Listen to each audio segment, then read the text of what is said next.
Hi guys and welcome back. Today I'm working on the space painting.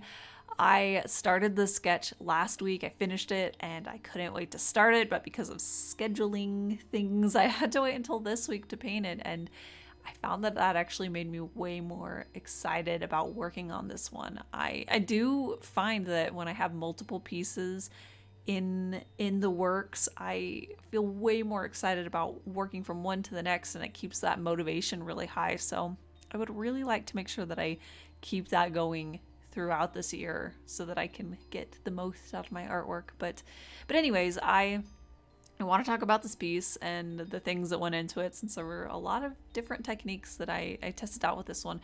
But I also want to talk about getting saturated, crisp colors in watercolors, because this is something that since the very beginning of my watercolor journey, I've been really striving for that, and sometimes I feel like I get close to what I want, but I never quite fully achieved it. And I feel like with this piece, I finally really started figuring some things out and they came together, and that's one thing that I am actually really happy with this piece. And it's a quality that's hard to see in a video or in a picture, but when you see it in real life, you can just see the crispness and the purity of that color, where sometimes when I'm working on a painting, that certain layer can get really muddled looking, and I just want to be able to get to a point where things just, when they need to be that really pure color and crisp, that they can be, and I want to be able to have that skill set in my arsenal. But anyways, let's talk a little bit about the basic layout of the colors for this one. So this was kind of a really difficult color comp one for me. I usually struggle when there's a lot of different components, but I still want it to have almost a simplified look to it. So I want certain elements to stand out from each other, but I also want them to blend in to a certain degree, because for this piece I wanted the character to really stand out. I wanted her to be, of course, the focal point, and then I wanted the background to harmonize together, but I also didn't want all of the planet surfaces to look identical and then everything just became one and it didn't have any variation to it. So that was one of my biggest struggles. I did a lot of color comps for this one, but I finally got to the point where I was using, I think it was maybe 4 or 5 different cool tone pigments, where some areas, like the rock underneath her, it leaned more on the, I think it was Rose of Ultramarine, that's what it was, from Daniel Smith. I let that happen a lot more closer to the character and closer to the rings of the planet behind it, and then it faded more into the blue color. I don't remember which blue, but I'll list it down below because it's a really pretty blue. And that way, when I did the rings, this green color, then there was that contrast between that warmer purple color and the green. It was almost like this red-green pop there. And then on the planet, I had a little bit of this turquoise, the planet at the very top, I should say, this turquoise color that I used at the bottom. So there's still a little bit of contrast with the green, and I felt like it helped, almost like it was glowing on a blue planet and making it a little bit more turquoise. And then I faded it into that blue color that I had already used. So there was a lot of harmony of certain colors tying together and being present everywhere on the piece, but then also making sure that where they overlapped, there was a different color to contrast. That way things popped out and had its own personality, but then in the end, it all hopefully reads a little bit better. It was a lot of planning, but I feel good that it actually turned out, because I was a little bit nervous at first. This is one that when I was first conceptualizing it and sketching it out, I had this kind of color palette in my head and this feeling of what I wanted for it, but then actually realizing it and figuring out all the nuts and bolts that go into it is a whole nother matter. So I was excited that it actually kind of came together and made sense. So one of the things that I noticed about achieving that crispness that I talked about is I didn't really realize that this was potentially an issue, but I noticed that I have a tendency to do a bit of like a frantic scrubbing motion with my brush when I'm trying to layer down washes, like I am with the rings that I'm working on right now, where I dig the bristles in and I just like dig into it and try to get the paint down. And I think that that really does affect the way that the color lays out and how the texture of the paper ends up. I mean, I'm not like going at it, but I think that it probably does still, to a certain degree, degrade that texture so that it isn't able to hold the pigments in the same way. And then as I layer it, and I do multiple layers where I do this soft but somewhat aggressive scrubbing on that paper, I think that it does wear that down. And then I think that it really does create that mottled look. There are many times where I've overworked the paper, and it's kind of that look, honestly, only much less severely when I'm working this way.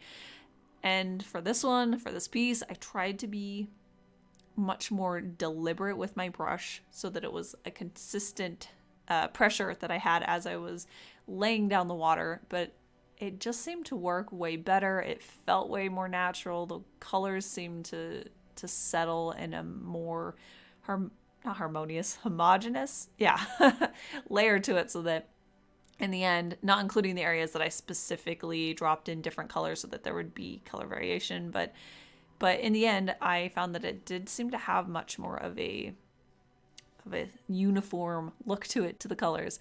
So that was exciting. That was, I think, the first like realization. I'm like, oh my gosh, I've been doing this really wrong for a really long time. Oh, I want to talk really quickly about the background layer. I had a lot of fun experimenting with this one. So I wanted it to have a ton of stars. So I first went down with some masking fluid and just dropped in little circles everywhere so that it could have those crisp whites of the paper for the stars.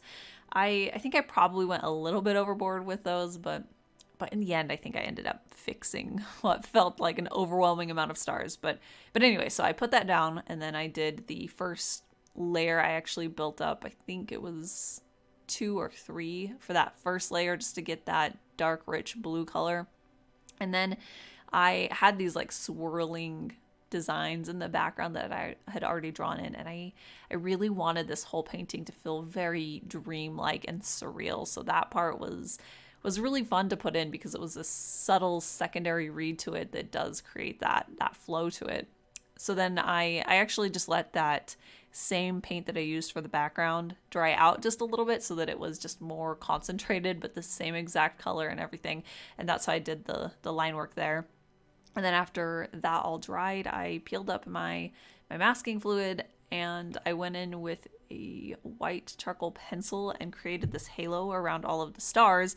And then that's when I realized that it was just way too much. There was just too much stars, too much haloing. So I went in with my kneadable eraser and I picked up some of that, just a little bit of that white charcoal.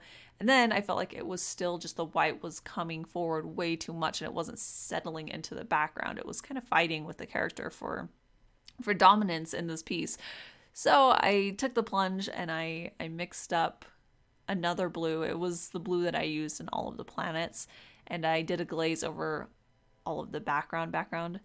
And that one was a little bit nerve-wracking because I wasn't sure if it was just going to create something really weird with the charcoal that I had already put down, or I didn't know if it was going to lift up the lines so that those would just end up really hazy and fuzzed out. But it worked, and I was so relieved because that just knocked the white stars back into the background, and then it will allow the character to really come forward still.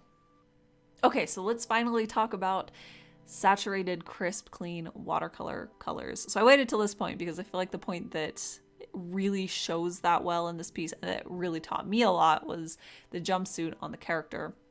So I realized in the process of working on this that I just was being way too timid with how many layers I put down in my glazing process. So I've been burned many times in the past where I put too many layers down, at least that's what I thought, and then it ruins the texture of the paper, and it's pretty obvious. It has that really worn down look to it. And I think that now, looking back on it, I think it was probably a combination of the fact that I did a few too many washes, but I also think that it was that I was too aggressive with my brush, and the way that I was handling it was kind of accelerating that process. So in this one, I allowed myself to go in with, again, that much more gentle but controlled approach to spreading out the watercolor onto her jumpsuit. And then I was able to do a lot more washes with this really punchy red color and another one in there, so that everything was just really bright naturally. But then on its own, if you saw that first layer or even second layer, it was still a very timid red. So after I did those two base layers and I did the shadow and then I darkened the shadow, and I was like, this is just really weak. So I mixed up some more and I did some more layers, and then it ended up so much more saturated and it looked so vibrant, and it didn't have those issues that I had in the past with when I put too many layers, it becomes really mottled, or if I put too many layers and they happen to be very opaque, which is an issue with cadmium paints, then it does get that really like cakey kind of a look to it.